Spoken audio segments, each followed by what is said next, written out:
तो क्या बन जाएगा, देखिए स में भी क्या आ रहा है, अ की ध्वनि आ रही है, तो स का अ का क्या हो जाता है, आ हो जाता है, तो ये बन जाएगा साप्ताहिक। ठीक है, और देख लेते हैं, और होता है अंचल, एक शब्द होता है अंचल,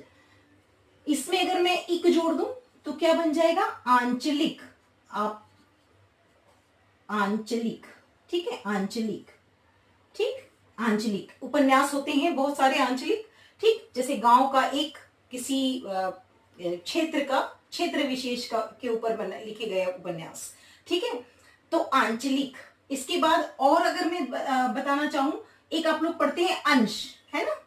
एक शब्द होता है अंश, और इसमें एक जोड़ा तो हर जगह देखिए आ रहा है, चाहे वो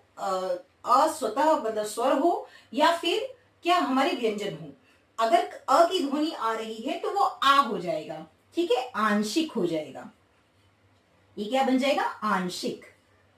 ठीक, और अगर इसको मैं देखूं तो और बन सकता है, जैसे एक शब्द होता है मास, ठीक है, तो अब इसमें आ की ध्वनि स्वतः है ना, पहले से इसमें आ की ध्वनि है, तो इसमें हमें कुछ नहीं करना, इक लगाया और ये क्या बन गया, मासिक। ठीक है, यानी आ पहले से है तो आ है, तो आ का आ ही रहेगा, लेकिन अ से अनार वाला जो ध्वनि अगर आएगी किसी वर्ण के साथ तो वो क्या बन जाएगा, आ की ध्वनि में कन्वर्ट हो जाएगा, अदरवाइज वो आपका वर्ड जो है वो गलत हो जाएगा। ठीक है, तो आपको याद रखना है, अ से जो अगर ध्वनि आ रही है किसी शब्द में, मूल शब्द का पहला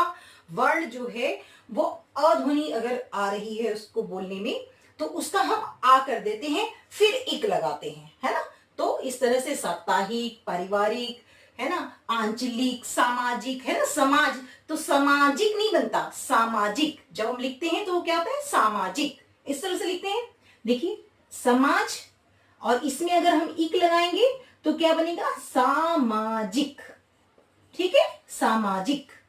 ठीक, अगर हम सामाजिक लिख रहे हैं तो शब्द गलत है। ठीक है, हिंदी में इन चीजों का आपको बहुत ध्यान रखना पड़ेगा, आप जब परीक्षाएं देंगे तो ये छोटी छोटी चीजें आपको पूरे पूरे नंबर दिलाने में पूरी हेल्प करेंगी। चलिए, तो एक रूल आपको पता लग गया इक प्रत्यय का, यानी मूल शब्द का जो पहला वर्ण है उसमें अगर अ की ध्वनि आती है तो वो आ में कन्वर्ट हो जाएगी, आ में बदल जाएगी। ठीक है,